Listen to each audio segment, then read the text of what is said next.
ఐలాండ్లో మూల్యాంకనంపై అదే బుకాయింపు, జవాబు పత్రాల్లో వేర్వేరు చేతిరాతలు, దానిపై నివేదిక రాకుండానే ఫలితాలు వెల్లడి, పోలీసు భద్రత బిల్లుల చెల్లింపులకు ఆధారం అయినా చలనం లేని ఏపీపీఎస్సీ గ్రూప్ 1 2018 ప్రధాన పరీక్షల రద్దు వ్యవహారం.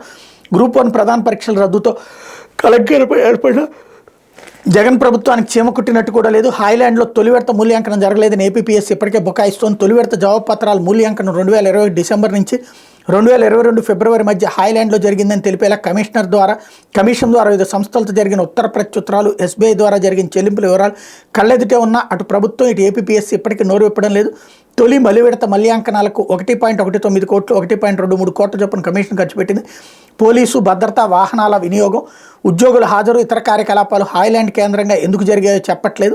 జవాబు పత్రాలు 2 రకాల చేతిరాతలు ఉన్నట్టు ఏపీపీఎస్సీ పేర్కొనడం సంచలనాలు కలిగిస్తోంది అంటూ నిన్న ఆయన APPSC chairman Gautam Sawang version మాత్రం తీసేసి వీళ్ళ కాన్సెప్ట్ని ఇక్కడ హైలైట్ చేసుకొచ్చారు. అంటే వన్ సైడ్ జర్నలిజమే చేస్తారనడానికి సాక్ష్యం ఇది.